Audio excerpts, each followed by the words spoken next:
Garcia Pereira, deixe-me começar por si. Obviamente ainda estamos à espera de conhecer estas medidas. De qualquer forma, esta terça-feira, hoje, ouvimos o Ministro da Economia dizer que o Governo deve ter como objetivo em 2015 inverter a lógica do que tem sido feito em termos de impostos, ou seja, sinalizando aqui uma redução dos impostos. Acha que este DEU vai ter esse caminho ou vai ter portas para que se percorra de facto esse caminho?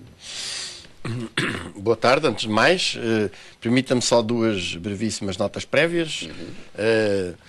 Hoje estamos em terça-feira 29, dentro de 2 dias comemora-se o 1º de maio e não posso deixar de saudar essa data que assume neste ano de 2014 um significado mais forte ainda que nos últimos anos de luta dos trabalhadores contra o roubo dos salários, os cortes nas pensões, o roubo do próprio trabalho e a imposição de medidas cada vez mais de empobrecimento sobre quem vive do seu trabalho. E uma segunda nota de solidariedade com os trabalhadores das minas da Panasqueira, que vão iniciar às 7 horas da manhã a 3ª greve deste ano, por 2 jornadas de 24 horas de greve e que representam uma das frentes de luta dos trabalhadores portugueses contra as políticas da Troika e deste governo, sendo uma empresa com lucros absolutamente fabulosos e que tem trabalhadores a ganhar miseravelmente e trabalhando em condições absolutamente inimagináveis de falta de higiene e mesmo de segurança. E uma empresa dessa está a recusar um aumento mais do que razoável de salários sob o pretexto de que os lucros fabulosos que tem não sustentam esse aumento salarial. E, portanto, é uma mensagem de solidariedade. Esses trabalhadores, de facto, estão na frente de combate. Não podia deixar de fazer esta referência. Quanto ao chamado DEU, bom, estamos outra vez num daqueles folhetins habituais do Governo, consistente em ir anunciando medidas que depois não são frontalmente anunciadas, mas vai deixando de escorregar umas coisas para a imprensa, mas não há que esperar nada de novo. Vamos lá ver. Faz-se um grande espavento no qual a parte significativa da comunicação social alinha sobre e saiu e não saiu, afinal não saiu, agora é amanhã, não, afinal não sai, agora tem de ser depois da manhã, agora será no dia da manhã porque e esse prazo seguramente que o Governo vai cumprir, que os seus patrões de Bruxelas lhe impuseram que tem que apresentar até amanhã. Mas o que é um documento de estratégia orçamental? Não difere fundamentalmente daqueles que já foram aprovados em anos anteriores e que consistem na definição, uma expressão concentrada da política do Governo. Ora, a expressão concentrada da política do Governo consiste em, à custa do pagamento da dívida e na lógica da pertença ao euro, persistir exatamente o mesmo tipo de medidas que consistem em cortar nas despesas, mas quais despesas? Atenção, evidentemente nas despesas sociais, nas despesas que representam o apoio precisamente às pessoas que são as maiores vítimas da crise, com as da saúde e a da segurança social à cabeça, e no aumento dos impostos, mas quais impostos? Obviamente, os impostos em cima de quem vive do seu trabalho, porque os impostos sobre os rendimentos do capital, esses vão tendo diminuições, como sucedeu com a diminuição do IRC. O que mostra bem isso não vai acontecer. O seu de classe. No aumento dos impostos. Vamos ver, porque designadamente a imposição de uma nova tabela salarial, a tabela salarial única da função pública, supostamente como uma medida de caráter definitivo para substituir aquelas medidas que o Governo dizia que eram provisórias e que seriam no momento em que cessasse o chamado programa de ajustamento, convém recordar isso. Aliás, daria aqui um belo filme, pegar-se nas declarações que Passos Coelho fez, designadamente quando estava na oposição, quando fez a campanha eleitoral para angariar os votos que lhe deram a vitória nas últimas eleições. E o que tem dito nos últimos 2 anos em particular. Mas, portanto, tratava-se de medidas que teriam um caráter perfeitamente provisório e viu-se, como é evidente, porque a política do pagamento da dívida e de assumir esse pagamento como a questão fundamental a que tudo deve estar subordinado no país, não tem outra saída que não seja a aplicação desta medida. E, portanto, o que essa tabela salarial vai representar são cortes salariais, mesmo que não se chamem cortes salariais. Eu acho, aliás, que... Até porque essa tabela vai substituir precisamente os cortes salariais. Exatamente, que são quer dizer, nós estamos perante aqui uma manifestação de despudor e de assalto e de insulto à inteligência das pessoas que consiste em pretender disfarçar aquilo que é absolutamente indisfarçável. O que o Governo vai fazer é instituir como definitivo o abaixamento dos salários na função pública. Mas acha que isso pode ter algum problema? Vai instituir como definitivo, já lá vou, como definitivo, o abaixamento das pensões que tem estado a ratar consecutivamente. Portanto, vai instituir como definitivo, de facto, fazer suportar o peso das chamadas medidas de austeridade exatamente sobre as pessoas que apenas vivem dos rendimentos do seu trabalho. Esta é a lógica e é isto que nós vamos ter aqui, ao mesmo tempo cortando nas despesas essenciais, e vêm por aí fora medidas. Convém aqui recordar, por exemplo, que aquilo que o Governo se está a preparar para fazer neste momento, relativamente ao Serviço Nacional de Saúde, é um crime contra a saúde pública que devia meter na cadeia os respectivos autores. Porque se trata de, por exemplo, vou dar apenas aqui, instituições públicas altamente qualificadas, como o Instituto Gama Pinto na área oftalmológica, institutos na cirurgia cardiotorácica, como instituições, como o Hospital de Gaia e o Hospital Santa Cruz, vão ser encerradas e, por exemplo, no caso da cirurgia cardiotorácica, ao mesmo tempo, o Governo celebra contratos absolutamente leoninos e milionários com uma instituição privada como o Hospital da Cruz Vermelha para realizar algumas dessas intervenções. E está a extinguir a especialidade de obstetrícia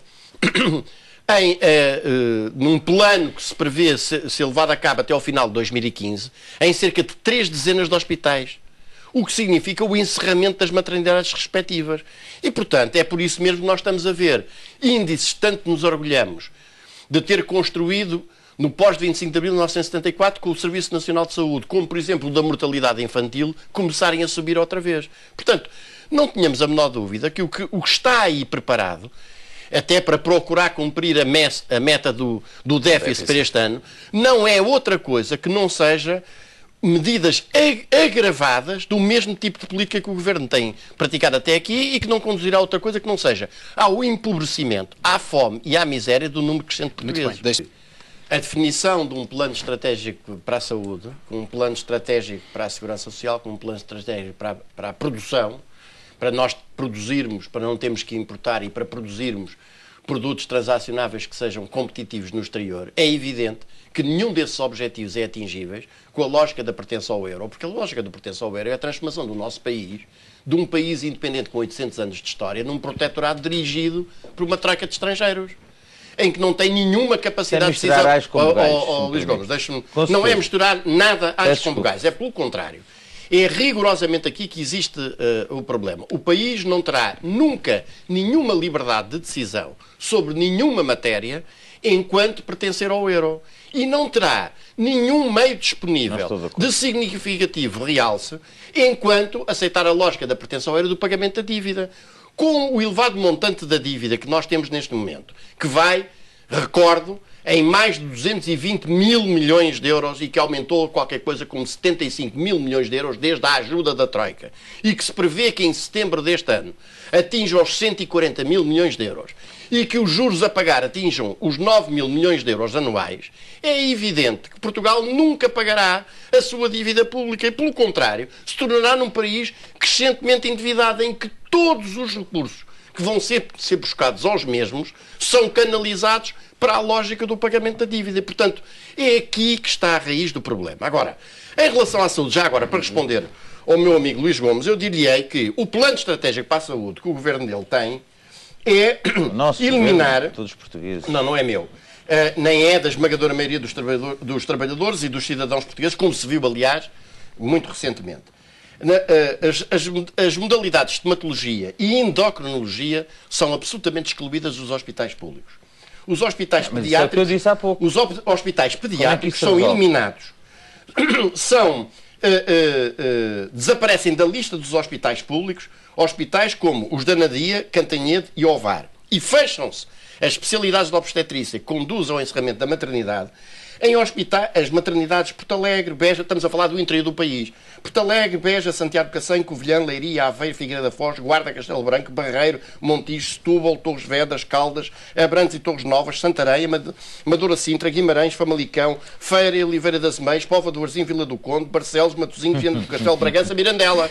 Portanto, vale dizer as que ficam abertas. Sim, é evidente que, ao mesmo tempo, o Governo aprovou um plano com base num grupo de trabalho. Há um relatório do grupo de trabalho sobre a integração dos cuidados de saúde que significa a cópia do sistema de saúde americano do Reagan, com as chamadas HMOs, não temos aqui tempo para desenvolver esse sistema, mas a privatização da saúde, que neste momento, esta extinção, esta desarticulação do Serviço Público de Saúde é acompanhada de entrega sucessivamente, de forma sucessivamente acrescida, ao setor privado da saúde, que está aqui a engordar.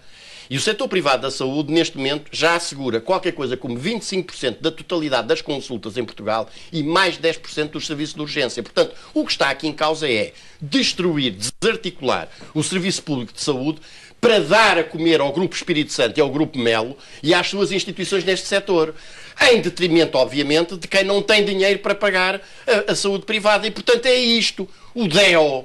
E a política deste governo, não tínhamos dúvidas, é a continuação e o agravamento disto. Portanto, precisamos ficar aqui muito nervosinhos, à espera de que amanhã venha a Ministra das Finanças ou outro personagem qualquer de querer fazer aquilo contraditório, anunciar aquilo que não deixará de ser. E chamo só a atenção que nós não falámos aqui, mas não pode deixar de ser denunciado aquilo que se prepara em matéria de leis do trabalho, porque engoliram por agora a diminuição das indenizações por despedimentos ilegais, mas mantém-se o propósito de liquidar a contratação coletiva, congelar um salário mínimo nacional, que é absolutamente miserável. E desafio daqui, porque o que está a acontecer neste momento é a desvalorização feita através dos salários, condenando as pessoas à fome e à miséria, que é o que se passa hoje no nosso país. Não tem nada a ver com isso. Nós não podemos estar a misturar tudo. Não tem nada a ver com a realidade. Temos que concluir, Garcia Pereira. Esse caminho panela, são coisas diferentes. À fome, à miséria e à doença. Estão a condenar os idosos. O Garcia Pereira não coloca nas minhas palavras que eu não estou a referir. É o final habitual do... Não é as palavras, é a consequência direta e normal da sua política.